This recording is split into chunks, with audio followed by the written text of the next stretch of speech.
Assalamualaikum warahmatullahi wabarakatuh. Waalaikumsalam warahmatullahi wabarakatuh. Alhamdulillahi wa kafa, wassalatu wassalamu ala rasulillahi mustafa wa ala alihi wa sahbihi wa man wafa. Asyhadu an la ilaha illallah wahdahu la syarikalah wa asyhadu anna Muhammadan abduhu wa rasuluhu la nabiyya ba'dah. Rabbi shrah li sadri wa yassir li amri wahlul 'uqdatam min lisani yafqahu qawli. Amma ba'd. Imam dan Imawati terkhusus PKIMM FIK Universitas Muhammadiyah Surakarta yang semoga senantiasa berbahagia dan dalam rahmat Allah Subhanahu wa taala. Pertama-tama saya mengajak supaya kita merenung kembali betapa besarnya karunia Allah Subhanahu wa taala yang telah kita terima sampai saat ini. Mulai dari hal terkecil. Untuk mengukur pentingnya nikmat Allah SWT, coba kita hilangkan nikmat yang ada. Misal, coba bayangkan kalau kita bangun tidur kakinya tidak bisa digerakkan, atau bangun tidur matanya tidak bisa dibuka, atau mungkin ada salah satu syaraf dari sekian ribu syaraf yang mungkin dokter pernah jelaskan itu tidak berfungsi. Nah, dari situ kita bisa menilai betapa kompleksnya permasalahan manusia yang kemudian oleh Allah dikasih nikmat sehingga kita masih bisa melaksanakan sebagaimana mestinya. Kemudian yang kedua berkaitan dengan yang akan kita bahas, yang kita pelajari di sini, saya mengajak teman-teman untuk selalu senantiasa menjadikan Rasulullah SWT sebagai tolak ukur dalam kita beraktivitas, dalam kita bertindak. Karena sudah jelas beliau ada sebaik-baik manusia atau insan kamil yang dijadikan suri tauladan, disebutkan dalam Al-Quran untuk kita ikuti. Kemudian sebagai pengantar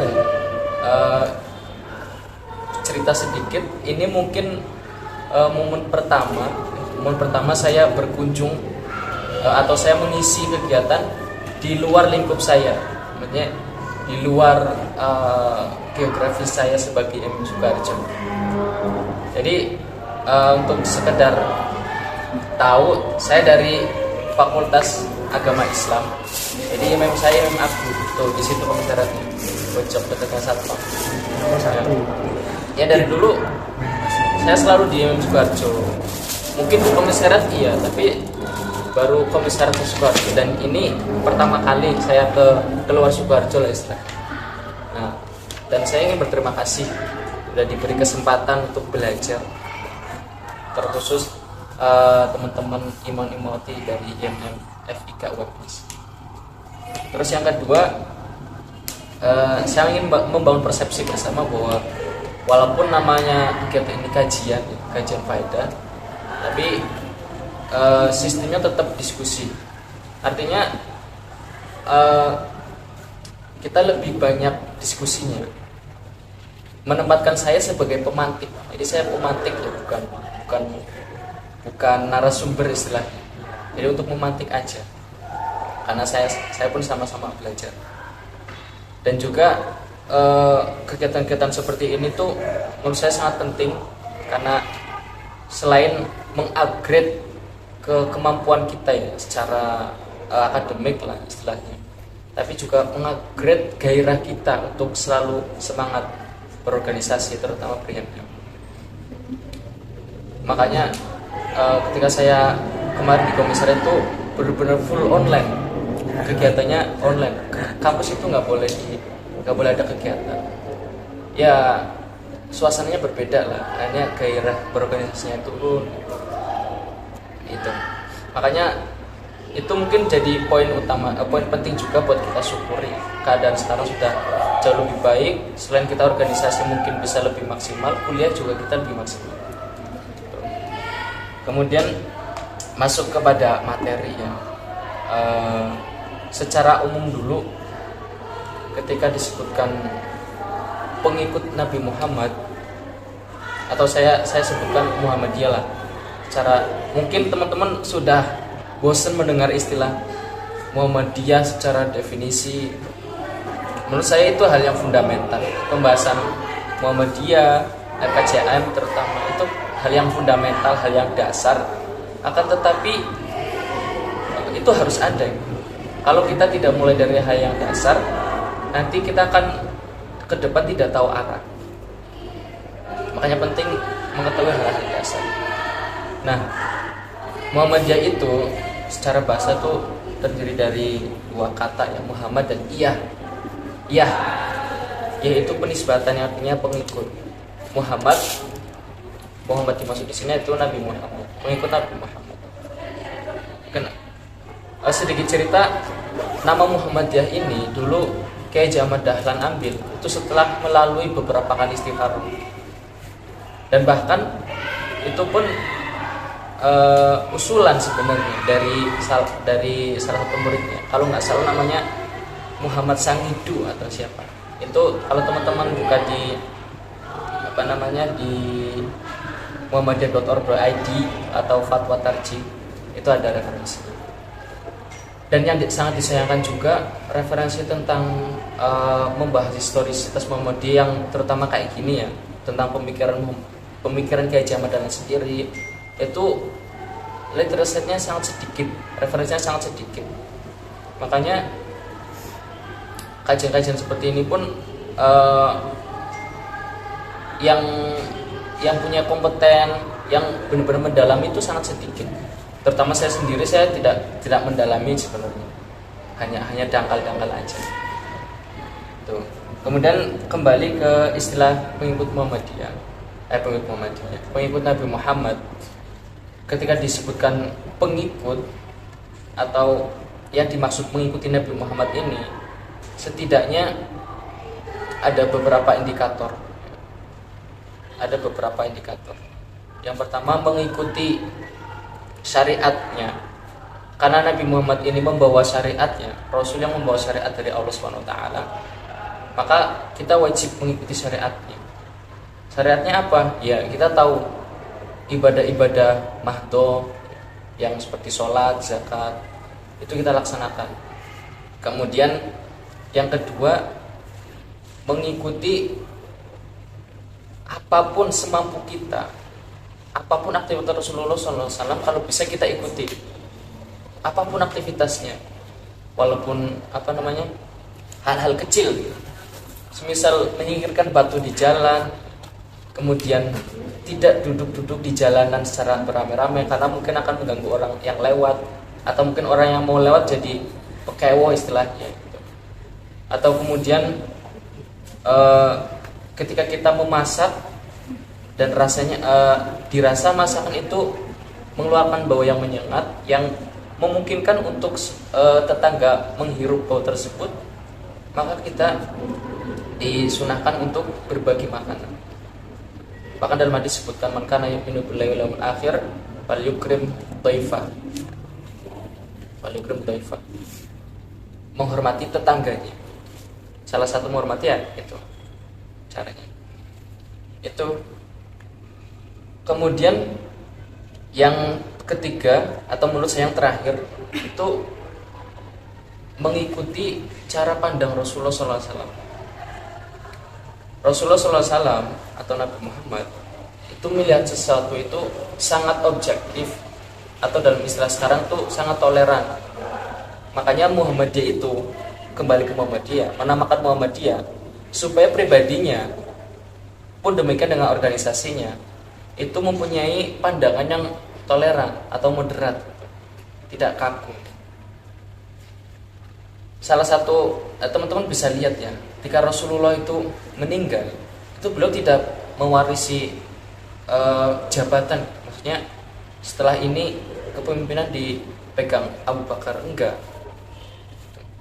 Sama Kiai Ahmad Dahlan juga dengan tujuan menamakannya dan Muhammadiyah, selain kepribadiannya anggota-anggotanya itu meniru Nabi Muhammad, jadi tidak ada yang sesuatu yang benar-benar baku, benar-benar baku yang itu sifatnya kaku. Kayak sistem kerajaan misalnya, kalau rajanya meninggal ya keturunannya yang naik, keturunannya meninggal nanti bawahnya lagi naik, beda. Ketika Kiai Ahmad Dahlan itu sudah wafat, maka kita yang masih melembaga organisasi Muhammadiyah itu melihat kembali nilai-nilai yang diajarkan Rasulullah SAW. Makanya dalam MKJHM disebutkan sumber hukum Islam Muhammadiyah yang Muhammadiyah yakini paling kuat itu dua. Yang Muhammadiyah yakini itu dua. Yang pertama Al-Quran, yang kedua Sunnah. Yang pertama Al-Quran, yang kedua Sunnah. Teman-teman mungkin pernah dengar istilah qiyas, pernah dengar istilah ijma. Dalam literatur tertentu mungkin disebutkan itu bagian dari sumber hukum Islam. Tapi kalau Muhammadiyah sendiri memaknai itu bukan sumber hukum, akan tetapi metode memahami sumber hukum. Itu terkait pengikut Muhammadiyah. Oh ya, tadi saya sebutkan syariat, sunnah, kemudian yang ketiga cara pandang. Ya, cara pandang. Sunnah ini teman-teman, teman-teman atau Imam Mawati pernah dengar istilah hadis ya. Hadis. Jadi sunnah dan hadis itu dalam konteks tertentu itu sebenarnya berbeda. Ya, berbeda. Sunnah itu lebih luas. Sunnah itu lebih luas maknanya. Kalau hadis itu yang tertulis, ya, tertulis bisa yang wahyu turun langsung dari Allah, kemudian redaksinya dari Rasul, atau ada sahabat melakukan, tapi Rasulullah itu membiarkan aja. Nah itu namanya hadis. Yang peristiwa kayak gitu, sahabat melakukan terus Rasul diem aja, itu namanya takrir. Takrir itu artinya pembenaran. Tidak membenarkan secara langsung, tapi tidak menyalahkan juga. Tapi ya udah boleh aja dilaksanakan. Itu. Tapi kalau sunnah itu lebih luas.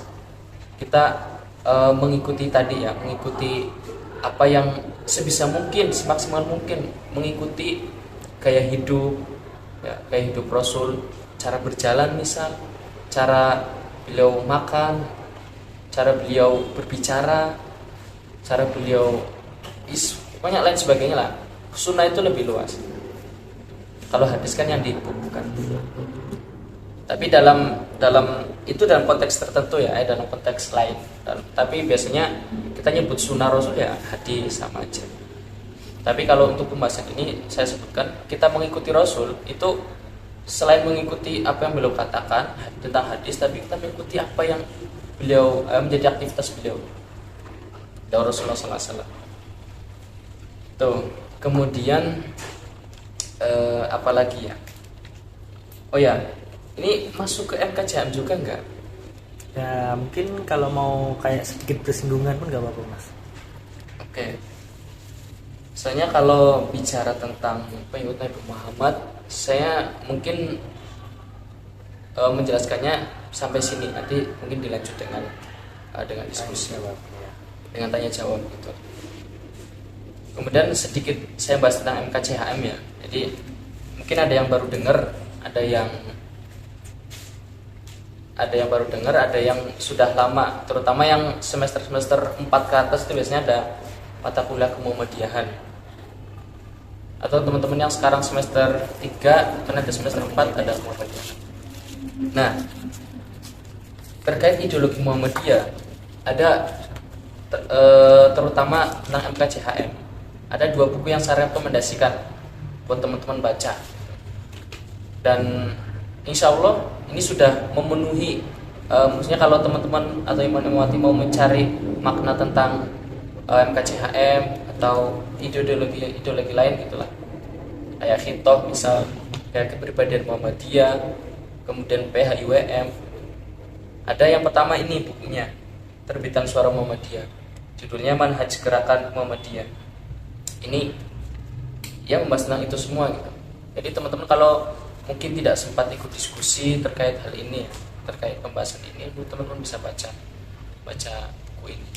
Terus yang kedua, ya saya rekomendasikan juga bukunya Profesor Dr. Haidar Nasir, judulnya Memahami Ideologi Muhammadiyah. Covernya warna hijau. Ini sebenarnya